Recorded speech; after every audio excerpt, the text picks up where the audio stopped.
everyone, welcome back to my channel. So today we're talking about 5 solo travel myths that need to die. So some of these do come from a place of truth, at least for me they do.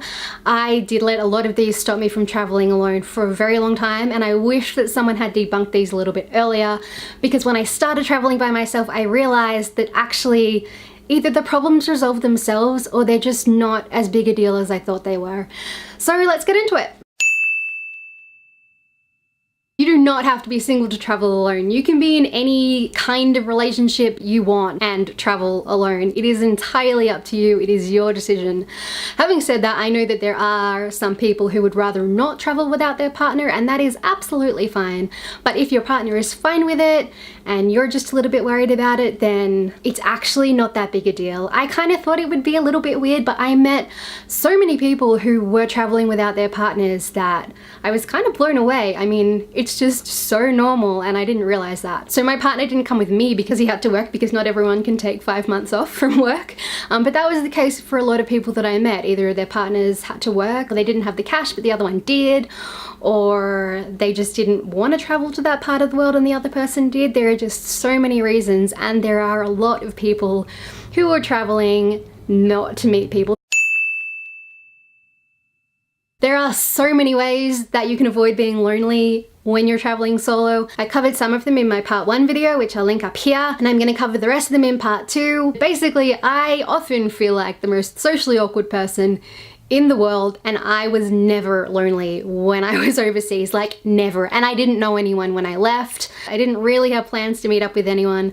I just kind of winged it as I went, especially in Eastern Europe. I didn't know a soul, and somehow I managed to make heaps of friends in every city and every town that I went to. Travel just made me so much more outgoing. I mean, I'm still socially awkward, but I actually don't worry about making friends anymore, because that experience taught me that I can do it if I want to, and that is a big deal for me. I am not an outgoing person at all, so look out for the next video, but trust me, that is actually not a problem.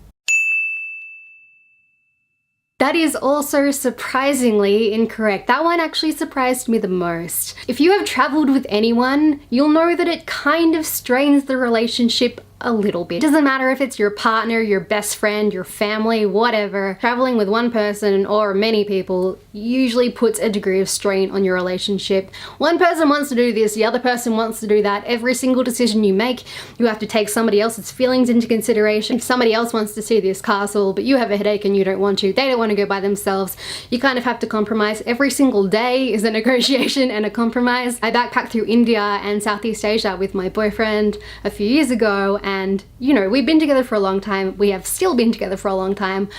But there were situations where we would just argue. Either we were too tired, we'd been on a bus all night, one person really wanted to do something that the other person didn't want to do. Like, there were just days when I thought, oh my goodness, this is really difficult. And you know, that does happen when you travel with people. When I traveled alone, that didn't happen. If I wanted to do something, I would just do it. If I was too hungover to see the sights that day, I just didn't see the sights that day. If I wanted to like have chocolate for dinner, I would have chocolate for dinner. Or if I wanted to splurge on dinner by myself, I would do that. If I wanted to spend heaps of money on beer, I could do that one day and live with the consequences the next day, with no one there to say, hey, I don't really want to do this, I want to go home, do we have to go here, blah blah blah. Not that my boyfriend did that all the time, but just as an example, when you travel with someone, there are compromises to be made all the time. And I just found that I had so much freedom, like more freedom than I even had at home. I could do whatever I want when I wanted, with no one to say, oh, actually, I don't feel like doing that. Like, the world is literally your oyster when you travel alone. It's really freeing, surprisingly liberating, and you can make spare of the moment decisions without having to talk it over with anyone else. And you know, the great part is you can always just call someone, so you can still talk about those things if you so choose. And that comes back to planning. You can think a million times faster than you can speak, and you can write, and you can reason. I actually found planning was a lot easier because I would just have in my mind where I wanted to go. I'd read a guidebook, or I'd talk to someone or whatever, and then I'd just go, that's where I'm gonna go. And that is the way that I personally travel. Some people like to make spreadsheets, some people like to book everything first. I'm not really that kind of person, but if you're into that, you will also find that you don't have to convince anyone to go off and do the things that you want to do. It's a hell of a lot easier. I completely understand that one. I still get worried about that myself. But it's a really good way to figure out what kind of person you are. So are you a really positive person? Or do you kind of lean towards the negative? Either way, it doesn't really matter. But if you're more of a panicker in situations, you might want to plan everything out a little bit more. I have discovered on many of my trips that I'm not really a panicky person. If something goes wrong, I'm like, okay, where is the solution? I need to fix this problem now, because there is no one there to help me. So I just have to do it myself. There was one time I was trying to cross the border between Bulgaria and Romania, and there were no buses and nobody spoke English, and I cannot read the Bulgarian alphabet, and people at the bus stand weren't really being very friendly.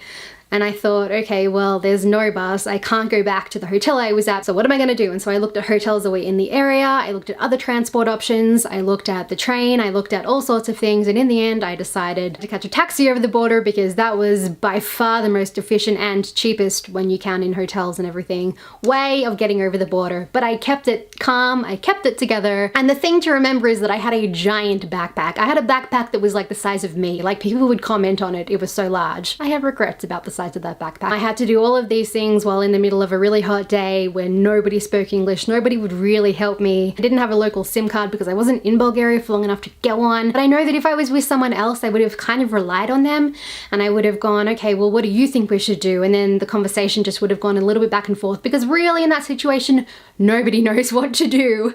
So what do? You just kind of have to make up your own mind. It sounds stressful. It's actually not. It kind of goes back to the last point of being surprisingly liberating. Whatever decision you make, that's what you're gonna do. There's nobody there to convince you otherwise. I'm gonna cover travel apps and travel resources in a future video, but basically, if you make sure that you're prepared, you do have some kind of backup plan, things will probably not go awry if you do find yourself in a situation, which hopefully you don't.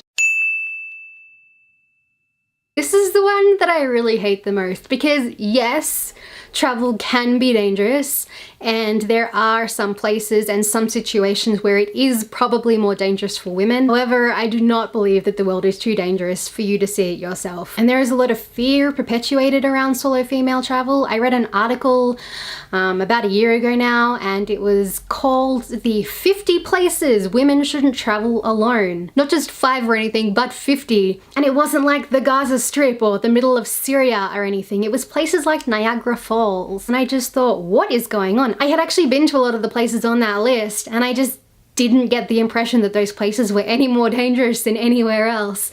And the thing that really annoyed me was that they had another article, a recommended article up next, that was called The 25 Places Single Men Have to Go. And a lot of the places in that list were on the places that women shouldn't go alone. So we have single men traveling to places where there are no women because it's too dangerous. What? Articles like that are more harmful than they are helpful. I'm not suggesting that it is 100% safe, but your hometown probably isn't 100% safe either, or your home country or somewhere that you've been probably hasn't been 100% safe. There are a lot of things that could happen to you overseas, but there are a lot of things that could happen to you at home as well. And if you do your research, you're adequately prepared, you follow your gut instinct, then you greatly lessen the chance of falling into a dangerous situation.